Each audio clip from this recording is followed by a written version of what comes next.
याचं कारण काय की महाराज हे नेहमी म्हणायचे मी खूप आशावादी आहे. काय म्हणायचे? मी खूप आशावादी. का? ज्याच्या हातात माळ आली तो भाग्याचा समजावा. आपल्या सर्वजणांच्या हातात माळ आहे, तेव्हा आज ना उद्या हा जप नक्की करेल. काठीची संग दिली तर काय करेल? कोणाला तरी थोडं तरी दंडा मारेल. आणि अगदी कोण नसलं सकाळी फिरायला गेलो झाडाच्या झुडपाला तो मारतो. साधी प्रॅक्टिकल उदाहरण बघा, म्हणजे चैन पडत नाही. पण नाम घेतलं तर मनुष्य माळ जर घेतली तर मनुष्य नामच घे. म्हणून महाराज म्हणे कशाची संगत रे पूर्णत्वाने ठरवावं आणि त्याप्रमाणे ठरवावं. आता महिलांच्या बाबतीत मी सांगतो, महाराजांची काही काही वाक्य फार सुंदर आहे. जी स्त्री, फार सुंदर वाक्य लिहून ठेवा एक वाक्य, जी स्त्री आपल्या घराच्या उंबऱ्याच्या बाहेर पाहणार नाही तिचं घर तिच्यासाठी स्वर्ग आहे. परत कंपॅरिझन संबंध झाला. कारण काय होतं, थोडा स्त्रियांचा स्वभाव, माफ करा, स्त्रियांचा स्वभाव थोडा तुलनेचा असतो. जरा दुसऱ्याच्या घरात बघितलं की पडदे कसे आहेत, उत्तम आहे, इथला सोफा सेट बेस्ट आहे, फ्रीज एक नंबर यांच्या घरचा आहे. त्याला होतं काय गडबड सांगतो. पतिदेवाला थोडं टेन्शन येतं की आता फ्रीज बदलायला सांगतात की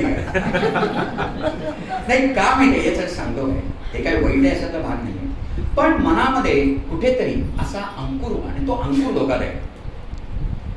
एकदा गंमत सांगतो की मालाडमध्ये बाबांचं प्रवचन अतिशय उत्कृष्ट आणि फार मोठ्या, बाबा बिलसरे 1.5 तासामध्ये उत्तम प्रवचन झालं. महाराज झाले होते प्रत्यक्ष, तात्यासाहेब केतकर आणि अवतार महाराजांचे. बाबांनी निरूपण झाल्यानंतर महाराजांना विचारलं की कसं काय निरूपण झालं, तर महाराज अतिशय अप्रतिम निरूपण झालं म्हणाले. पण थोडं ऐकण्यासारखं आहे. त्यांची थोडंसं हे असायचं, म्हणजे जबरदस्त, मी काय फिलॉसॉफीचे प्रोफेसर होते. तर महाराज त्यांना काय म्हणले ते ऐकण्यासारखं. महाराज म्हणे निरूपण अतिशय उत्तम झालं, पण म्हणले काय झालंय, नुकतीच मी रोटी लावलेली आहे म्हणाले, कदाचित मुरजून जातील का काय नाही याची भीती आहे. किती सुंदर आहे. म्हणजे काय होतं, परमार्थामध्ये हेवी डोस देखील धोकादायक आहे. त्यामुळे आता त्यांनी त्यांचा बाबा म्हणजे प्रचंड अभ्यास, त्या अभ्यासामुळे होतं.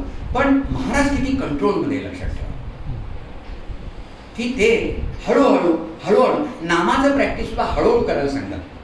कधी महाराजांनी 3 तास 3.5 तासांनी सुरुवात करा असं सांगितलं. सुरुवातीला 10 मिनिटं नामग्रंथ 3 माळा जप करा, 3चा 4 करा, 5 करा, पण हळूहळू तो वाढला पाहिजे. म्हणजे जो प्रमोद 3 वर्षापूर्वी होता तो आज राहिला तर चालेल का, महाराजांना आवडेल का, नाही का. काही त्याच्यातले गुण पुढे जे वाईट गुण आहेत ते कमी झाले दिसले पाहिजे, त्याचा नामाकडे अधिक लक्ष झालं पाहिजे. अशा वेळेला महाराज काय म्हणाले, मी तुमची पाठ थोपडतो आणि रामराय माझी पाठ थोपडतो. जेव्हा लाखो लोक महाराजांना जोडतात तेव्हा रामराय माझी पाठ